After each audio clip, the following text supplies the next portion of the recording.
That had to be an exciting one to watch. Super proud of our guys' response coming out of the gate to get us off to a good start. I thought we really shared the ball, especially in the first half. Defended with incredible purpose. Got sloppy with it a little bit. That let them get into it there. And then we had everything kind of thrown at us in the second half. And we weren't going to relent. And just super proud of the guys for finding a way to get it done. They really earned this one. When you've talked before about teams learning lessons in a victory, how much should this team, just the way these last couple of weeks have gone, need this opportunity to make some mistakes but still kind of pull it through at the end? Yeah, it's huge. It's not great for my ticker, but to be able to play the way we did and everybody to buy in, other than some moments where we got away from what was working, to just dig deep. I mean, that was brutal. They come back because they're a well-coached team and they've got some players and take a 3-point lead. There was a timeout and our guys said, it ain't over. Keep fighting. It ain't over. And we were able to close it out there. So, again, just it means the world to this group for all that we've been through, for as young as we are. It's a great lesson learned, but we got our first league win of the year. So. And Dimitri, sort of the same thing. How much did this group kind of need something to feel good about, just coming through a rough stretch? I feel like we just needed to get together and just start playing together and share the ball more and be less stagnant as we've showed for the last couple of games. And I feel like as we overcome that, we're just playing more freely basketball and it just looks better as basketball itself. Wayne, after some of the slow starts you've had this year as recently as up in Portland, how important was it to get off to a start like you did today and build that early lead? Yeah, that's good. One of the coaches talked about that, and I reminded him that really our only 2 slow starts were the last 2 games in Portland. The games before that, we got off to good starts. I was wondering there when it was stuck 4-4 for a little while. But it starts with kind of a unified effort. Everybody focused to play for each other, to share the ball, to make one more. And we said before the game, that's what leads to one. I said what? And one of the guys said wins. I said true. But then what's important is fun. And it was unbelievable the way we were sharing it and guys were getting great looks, how that just fuels the energy and the buy-in. And when you get away from it, it has the opposite effect. You got guys dropping their chin. And so I think because of our immaturity, we've had some moments, and it comes down to just playing your ass off for your program and playing for your brothers standing next to you. That really simplifies things, and we just need to get more of that. I think we did it enough tonight to get a win, albeit against a team that's beat up. We got to remember that. I feel sorry for the injuries. God knows I've had, seasons where you don't have everything you want to have, and I hope Kepnang's okay. But our guys, again, to win a game where we stressed, like Dima just said, team play, playing with your hair on fire, playing the Beaver way, and then face adversity throughout, giving up that lead late, to win it is huge for us.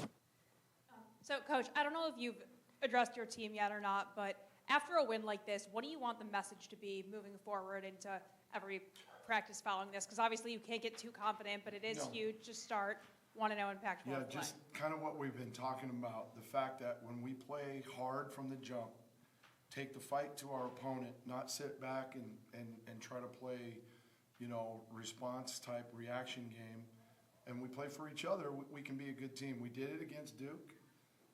We gave ourselves a hell of an effort. We didn't do it for 40 minutes in the games before PK, and we certainly didn't do it against Florida and Portland State either time.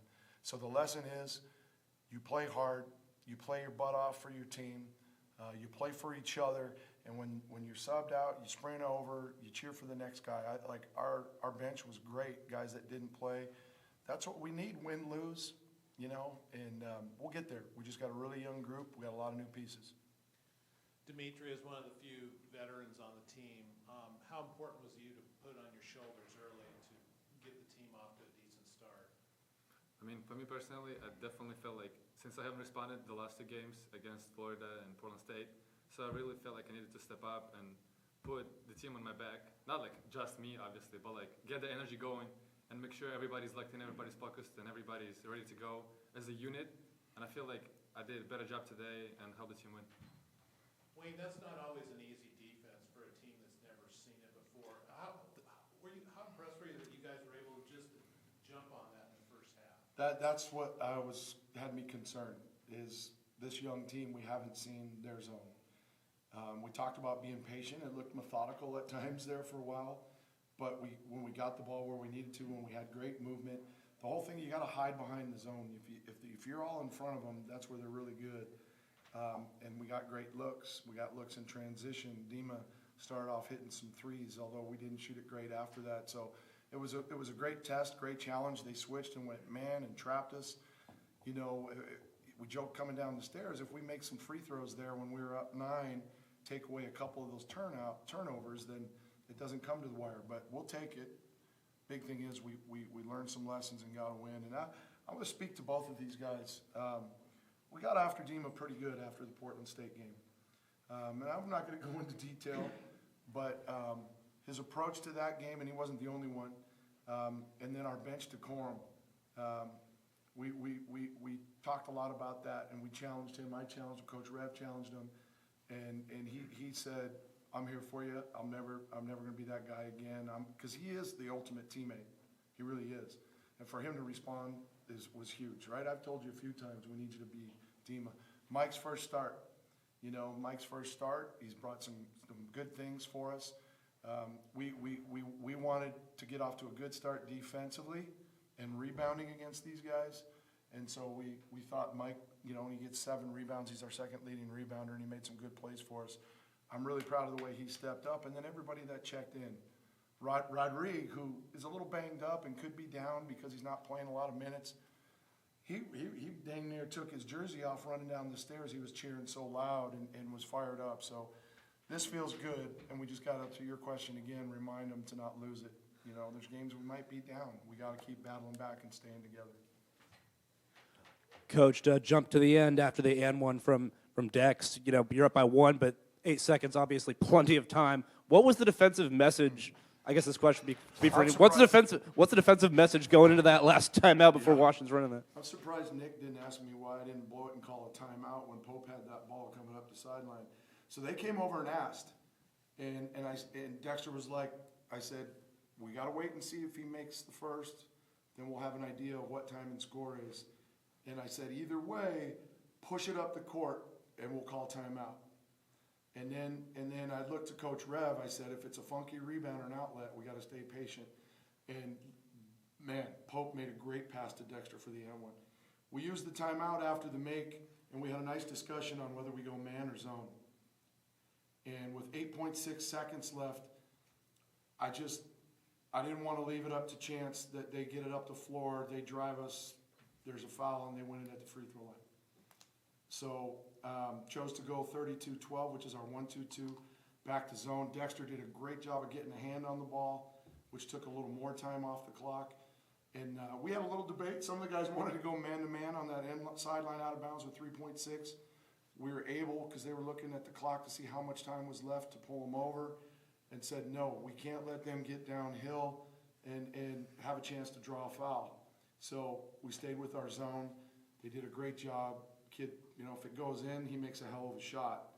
But we didn't want them to let them get downhill where, you know, we leave it in the chance of a call or a no call. So that was the thought behind all that.